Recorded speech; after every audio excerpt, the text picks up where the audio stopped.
Thank you very much, David.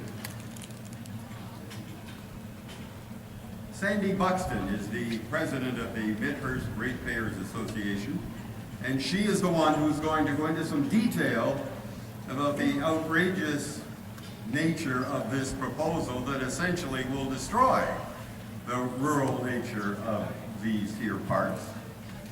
And it's a particularly boneheaded idea that is going to make some people rich, but it's not going to make life better here in the Midhurst area. And so here is Sandy Buxton to talk a bit about that.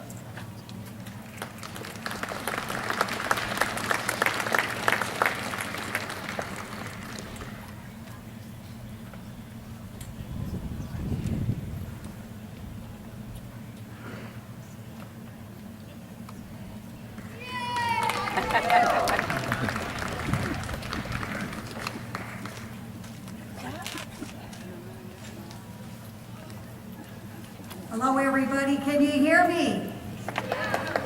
I say that to you today because that's what I say at our council meetings where people in the audience, that would be you and me who pay for it, often don't think we are heard.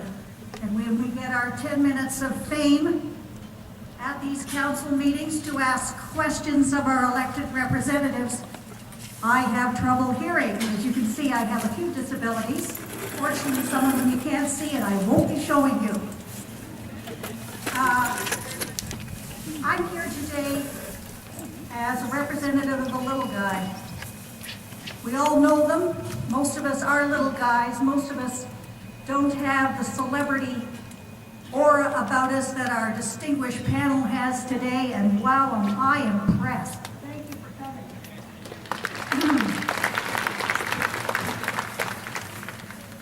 This is my cane, Cedric. I had to start using a cane at quite a young age, and I'm very vain. And the only way I could come to terms with that was to name them. So I think this is the third generation, and his name is Cedric, and I don't go anywhere without him. So bear with me on that. My goal in my remarks is not to tell you a lot of facts, because we have fantastic literature that will give you those facts over at the Midhurst Ratepayers Association booth. Please do not leave today without coming over and taking a look at it. Pick some stuff up, take it away, get yourself educated, and stand up for what you believe in. I would also like to make a pitch for buying some of our merchandise that is there, such as the green shirt, and any other way that you can help us. Even little guys who donate their time and their energy and their heart and soul to causes that are bigger than they are, such as the one we're dealing with, need financial resources for our printing costs, for rentals of locations where we try to get out speaking. We face costs. So anything that you find yourself able to do to help us with that plight, I appreciate in advance.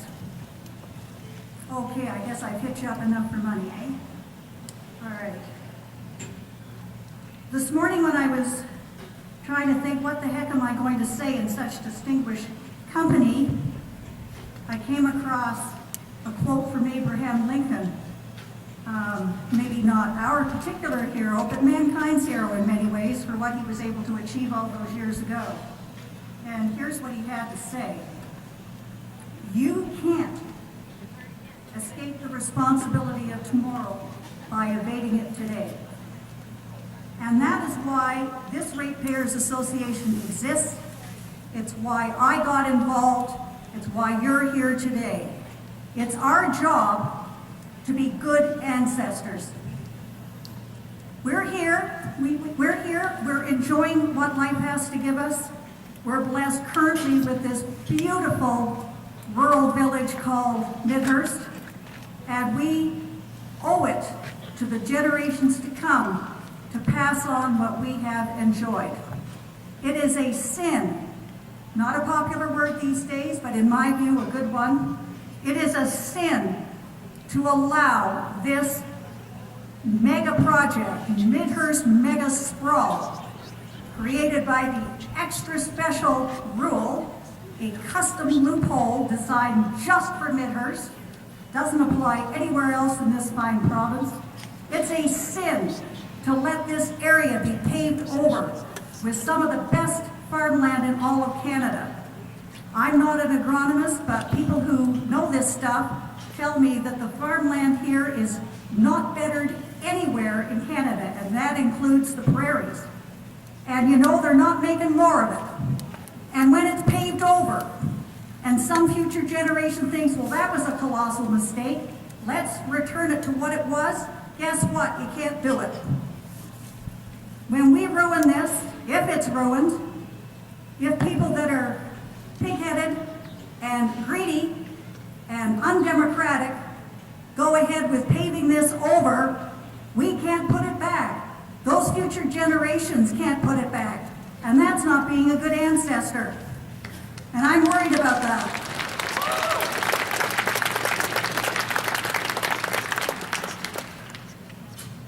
There's some other things that could be destroyed as well. We have here in our part of Ontario a very special element of the natural heritage that we all love and salute in Canada, and that we, nice people that we are still proud of when we welcome visitors and tourists to our wonderful country. And this special place is the menacing wetlands. And you're going to say, well, who cares about a wetlands? Well, let me tell you, the United Nations cares about it. I believe it was 1996. My fact queen over here, Margaret Prophet, will correct that for you if I get it wrong. The UN, through its Ramsar Convention, listed the menacing wetlands as a special international heritage to do with water sources. And it's overseen by a bureau, a creature of the UN in Switzerland. And it's named Ramsar because that's the place where the agreement was signed. Now, why would the menacing wetlands in sleepy Simcoe County get that designation? Because it has some of the greatest biodiversity of any wetland anywhere in the world. Because, yes, salute that because it's important to everybody. Because it is home to many endangered species. Because it has still, even though it's lost 60% due to human development, it has wonderful forests. It's lost 60% of it, but it has wonderful forests. I believe Canadian Geographic said, if you can get inside the menacing wetland, you will be entering the Costa Rica of North America. How about that? It ranks on the same level as the Florida Everglades. Now, they've got their Burmese pythons, we've got the Midhurst secondary development. I don't see much difference between the two of them myself.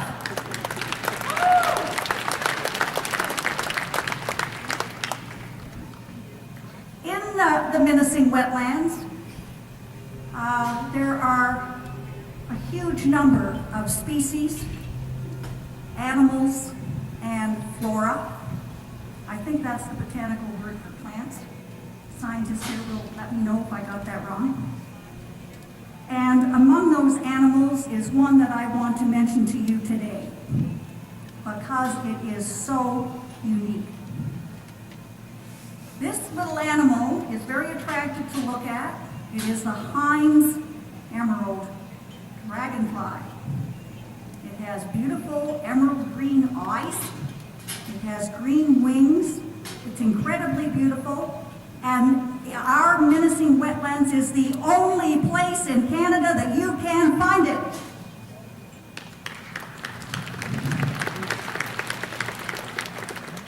It does exist in a couple of places in the northern U.S., and the United States government is way ahead of the game compared to our government because they have environmental protection legislation for endangered animals that they have enacted, and so have we. But the difference is that they're enforcing theirs, and at the moment, we're not enforcing ours. This is a problem.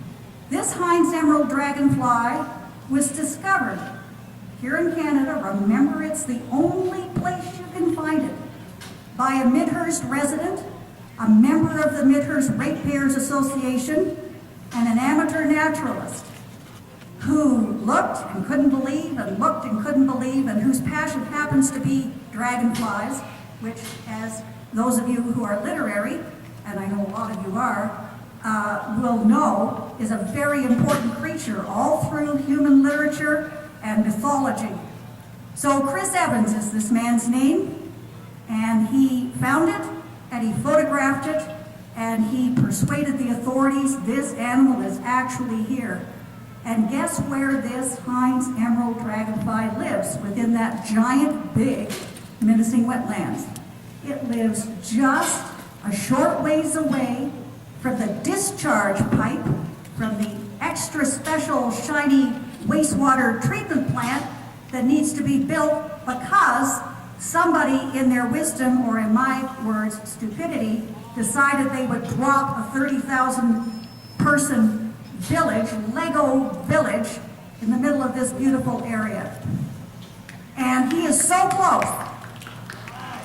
He is so close to this discharge pipe that whether or not, and I know they can't, but whether or not they are able to filter out all the things that we excrete through our bodies, or wear, or spray ourselves with, even if they could get rid of all that in our shiny new wastewater treatment plant, the amount of effluent treated going into this little creature's environment, he's not going to make it. Do you know that at full build out, this wastewater treatment plant is going to put 7, visualize this, sports fans, 7 Olympic-sized swimming pools of effluent every darn day into the menacing wetlands? What a sin! The reason this wetland has the status it has is because it is so special. It can't be disturbed. It doesn't matter whether the water's in good condition, which I'm telling you it's not, and scientists can prove that. The quantity alone is going to upset its habitat. It doesn't want the water moved. It doesn't want it changed in any composition. It doesn't want more. It doesn't want less. It doesn't want the temperature changed. It just wants to be left alone. And why can't we do that? We share the planet with these creatures. This is really important. This part of Simcoe County, I'm calling it Simcoe North. I know that's probably not correct. It's north to me because it's north of Barrie. We're landlocked up here. We don't have any rivers. We don't have any lakes. We don't have the kind of settings where you normally find a wastewater treatment plant. So no, we're going to put it over in the southwest corner, not near Midhurst, because that's another thing about this development. It isn't attached to the village of Midhurst. No, there's space in between. They're calling it environmentally protected. They have to do something with it. They have to smack some label on it so they can sell it. Do you know what it is? It's scrubland. It's the over top of the sand that is the bulk of Midhurst, not out where the farmlands is terrific as we're witnessing today. So we have this treatment plant, and it's going to pour all this effluent into our little creek. Midhurst has a small, beautiful little creek. It's called Willow Creek. It isn't deep. It isn't wide. It isn't fast running. Now, if you come up here at spring thaw time, you'll see that it is, but the rest of the time it's not. Can you imagine? I mean, that's like trying to put an elephant through the eye of a needle. I mean, it's just really dumb. And after it makes its way into Willow Creek, less than 1 kilometer away from the discharge pipe will be this wonderful menacing wetlands, which, apart from my love of nature, which I'm sure is coming through clearly, the menacing wetlands helps with flood control. We all know about that. Talk to our neighbors in Essa and up near Wasaga. It controls that. It purifies the water. And it is, as David was talking so compellingly, it is a sink for absorbing a lot of the carbon that we humans put out in the atmosphere. So we're going to wreck the farms. We're potentially going to wreck or change. There's the dragonfly going by. There he is. Did you see that?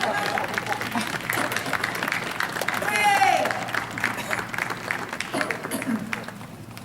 So we're going to wreck the farmland. We're going to pave it over with all the dreadful consequences that you've just heard about. We're not going to have as much of the wonderful local food.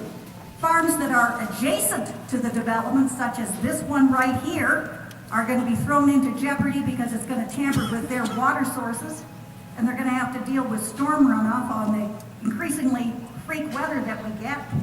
So we're going to wreck the farmland, right? And we're going to get rid of it, because who needs farmland? Who needs to eat? That's not important, is it? And then we're going to disturb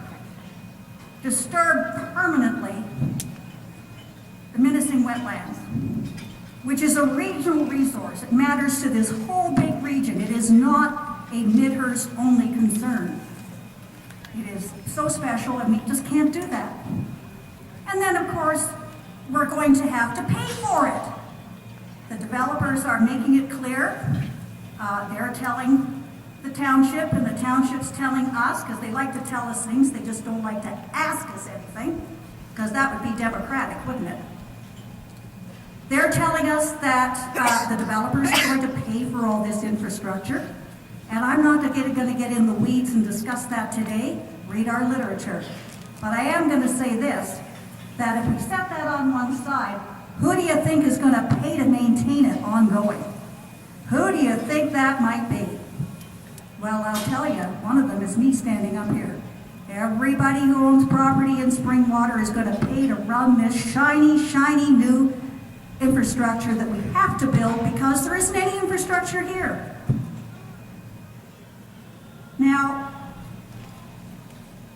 I want to talk a little bit about where we're going from here. Although the extra special Midhurst rule was concocted under the previous Liberal government, when the House wasn't sitting, and it's very mysterious how that came to be, and I know you're all adults, and you've all got brains in your head, and I know that you can come up with some valid reasons about why this might have occurred. So we have, that's the past, but now we have the future. The Friday before the election, Premier Wynne was up in Barrie, campaigning for Anne Hogarth, whom you may have heard, did take the Barrie riding. And thanks to the Liberal candidate in Simcoe Grey, Lauren Kenny, who's with us today, we were able to have, myself and Margaret Prophet, our communications director, we were able to have a very generous 10 minutes, having been told you might get a minute or two, alone with Premier Wynne to discuss our cause. What a thrill, and what an opportunity. In the room there was myself and Margaret, Premier Wynne, candidate Kenny, and an admin person taking notes. Regardless of how you voted, because I'm not getting into party material here, I want you to know she was interested, she was sincere, she was asking questions, and she was disturbed by some of what she was hearing. And we left, everybody, we left with a commitment from Premier Wynne that if she was reelected, and we rather know that she was, that she would order a complete review of the Midhurst secondary plan. And, yes,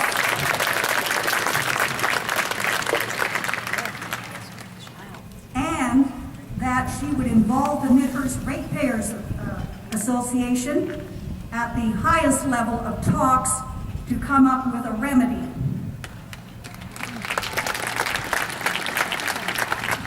Now, I have private intel that tells me that since that election, on 2 separate occasions, she's told someone whom we know that she has not forgotten about Midhurst, and we're holding her to that.